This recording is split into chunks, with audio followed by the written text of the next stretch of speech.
Hi, everyone. My name is Lydia Martinez, and I am here today with Mo, who's the Director of Outreach for the Other Side Village. Mo, I'm so delighted that you're here today. Absolutely. Thank you. It's good to be here. So one of the things that we wanted to talk about today um, is our homeless veterans here in Salt Lake City. You know, one of the things that Mo has been doing has been going out and connecting with our unhoused population, literally where they live right now. So some of the encampments and things like that. Mo, paint a picture about what's going on right now with those homeless encampments and our homeless veterans. Yeah, absolutely. So one of the things I think we should clear up first is this, this misconception and this view of the homeless population. A lot of people that don't have experience with the homeless population just thinks, hey, uh, pull yourself up by your bootstraps and willpower your way out of it. It just doesn't work that way. Yeah. And a lot of folks, what I'm seeing right now that are homeless, they're lacking that family and that community, and that's a lot of what this is. It's a catastrophic loss of family and community. So that's kind of what's going on right now. A lot of our homeless folks, veterans specifically, are struggling right now during this season. Most of the people that I talk to on the streets, especially a lot of our veterans, have at some point had housing. They've had those different types of services. And so we know that housing is an important component of it. But what happens after a person gets housing?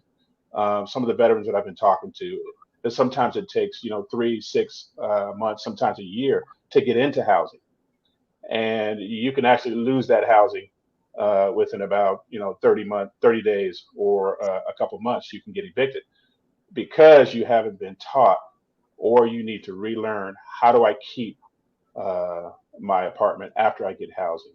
Yeah. And yeah, so that's some of what's going on right now. That's what I'm seeing right now. And so what we want to do and what's needed is uh, kind of creating a community, an environment where a person can, you know, take advantage of the different services. Some people may come in and they just have no idea how to get up every day, work hard, keep a good attitude, and not get caught up. And so once you get into housing, you need those services wrapped around you.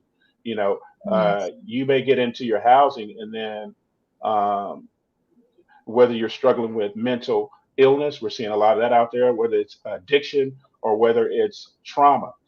Ordinarily, your landlord wouldn't know anything about that. All they know is that after 30 days or 60 days, you haven't paid rent, and we need that rent. So they have no idea. And so, like I was saying before, a lot of homeless people, veterans in particular, have had different types of housing vouchers and those types of services, but just have no way of how to maintain that house. Yeah. You know, I'm going to go back to what you said that a lot of these veterans have experienced some sort of catastrophic loss of family or community. So, when my understanding, and I have multiple family members that have served in the military, and they said that one of their biggest challenges is they go from being part of a team and being part of something bigger than themselves and having those built-in people that are on your team and are there to support you, and then your term of service ends and you go back to civilian life, and it is a shock where Yeah. maybe you've lost that, or you are suddenly managing things like PTSD or um, other forms of trauma, and you don't know how to manage it, and your family that's home can't relate. Yeah, absolutely. A lot of veterans I've talked to, they've been in that kind of environment where it's been a family, it's been a community with their, co military folks that they've served with. And when they leave, that community is gone. And that's how we live. That's how we survive, is through community. And community used to be and used to come natural. It doesn't anymore. We have to be intentional about creating the different types of communities that folks can thrive in. Yeah. Our military, our veterans, that's the kind of environment they thrive in, but not just them, just ordinary folks that Yeah. are on the streets are homeless right now. It's a community. It's a community is where people hold you accountable. It's where people say that, hey, you know what? I see that this person has fallen to the wayside, and you need somebody there to hold your hand. You need somebody to teach you how to, wake up every day, um, and do the regular things that folks do. Mm. Now, some people know those things, and at some point have forgotten along the way, and need to be retaught. Some people need to learn it for the first time, and some people need to be retaught those skills. So, Mo, you have kind of a unique perspective in that you know what it is like to be homeless. Absolutely, yeah. You know what? Being on the streets, homeless for over 10 years in San Francisco's Tenderloin district, you just go through so much. But then you get to a point where you're just in survival mode. You just don't have the resources like the ordinary person can participate in the American dream. And so you get to a point where you just don't want to feel. And veterans have come back. They served our country, and they come back into a community that looks at them like, oh, we kind of look down on them, and the services just aren't there. And so what does a person do? A person's going to either drink or do something so they don't have to think about. And so you have a lot of drug use. You have a lot of alcohol use in the homeless community because it's day to day, and people just don't want to think about it. And so that's what we're dealing with right now. It's a form of self medicating. It really is. Yeah, absolutely. So, based on your experience, you said being homeless essentially off and on for 10 years in the Tenderloin in San Francisco.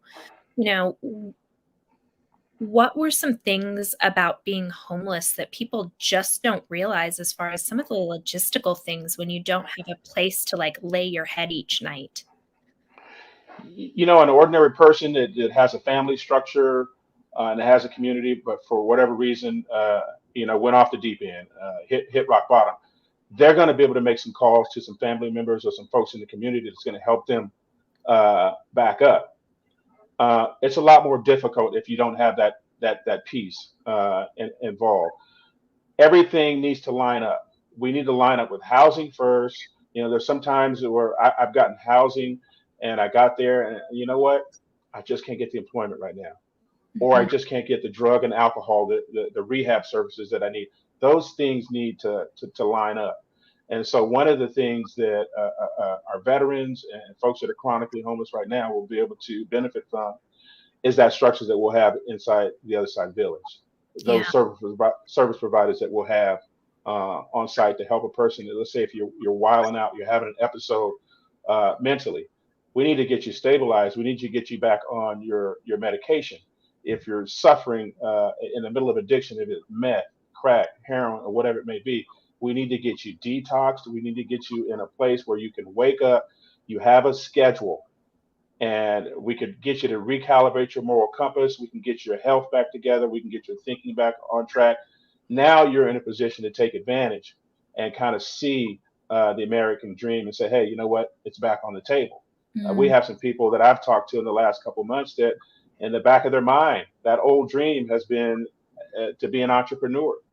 And so we need to get them in a place where they can realize those dreams, and that's what it's all about. It's about getting the American dream back on the table, but you have to get a person in a situation where they can actually see it, and they need mm, to be around people that have that lived experience, somebody that they can relate to, that said, hey, I'm going to grab your hand, I'm going to walk you through this. yeah. And not just people that are the professionals, but also people that have also been homeless and have gone through a similar process and a similar lived experience. That's my understanding. Absolutely, absolutely. We got a lot of people in the community that their heart is in the right place, uh, but a person that's homeless on the streets, including our veterans right now, they want to wake up and they want to look at somebody and say, hey, you know what? I've gone through what you've gone through. My background, my experience is, and being homeless for 10 years, when I'm talking to these people for the last 4 or 5 months on the street, they can't look at me and say, oh, no, you don't know what I'm talking about. No, I know exactly what you're talking about. I've Yeah. gone through what you've gone through. And let me show you how to get to the other side. Let me show you how to take advantage of what the other side village is offering.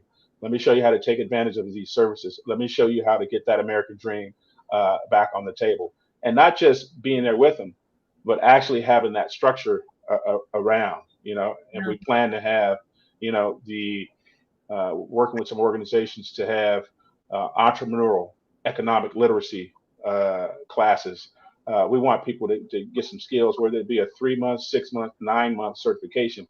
People need to get some education under their belt and see that here's a path forward. And Yeah. that's kind of what the Other Side Village is putting into place. Absolutely. Um, the other thing that I think that is so unique about the Other Side Village is that as we're planning this and as we're building this out, it has the goal is that it is a long-term housing solution. So one of the things you talked Absolutely. about is you might get a voucher and you might have it for 30 days and then you might get kicked out. But the Other Side Village is designed as a solution that is permanent and long term, as long as people Absolutely. follow the rules of the community. Absolutely. Another thing I'm going to mention is what I've noticed talking to folks in the homeless community and our veterans the last 4 or 5 months is that a lot of these folks have gone through those 30, 60, 90-day programs. Mm, I know for myself, I've gone through at least 10 or 15 of them, and I've, completed all of them. But at the end of it, you know, the support just wasn't there. yeah, I knew that at the end of it, um, something wasn't right. And so, what we want to provide is, not just a transitional type of situation. This is permanent housing. It takes time. And the yeah, most people on the street I've been talking to have been in that rut for, 5, 10, 15, 20 years. A 30, 60, 90-day program or something temporary is not going to solve that for them. They need something long term. And so that's what we're providing. And that's why we say, you know what? This needs to be permanent housing. And for a person coming off the street to come into a brand new, beautiful house, fully furnished, and have all the services, all the wraparound services there is just a game changer. yeah. And this is not unprecedented, right? I know that you've visited a site in Kansas that was designed for homeless veterans and to give them housing, and it was hugely successful. Talk about what you saw there. Yeah, it was pretty impressive. That's the Veterans Community Village there in Kansas City, Missouri. And when we got there, we talked to some of the case managers. And what was good about that is the case managers were former Navy men, former Marines, former Army guys. And so they had that lived experience. And so when homeless veterans came in off the street, they were able to relate. And not only that, a big part of this is being honest and upfront and, expecting something from that person. A lot of organizations, a lot of programs don't expect something from people. It's being able to look at that veteran in the eyes and say, "Hey, I'm gonna be honest with you. You got an alcohol problem. You got a drug problem. We need to get you stabilized first before we move you forward." And so that's one of the things that I like about it is the upfront, being honest. Here's what we're dealing with. Here's a pathway. Here's how I done it, and here's how we're going to be able to guide you through that same process. So having that lived experience is just a game changer for some folks to be able Yeah. to relate. Yeah. Um,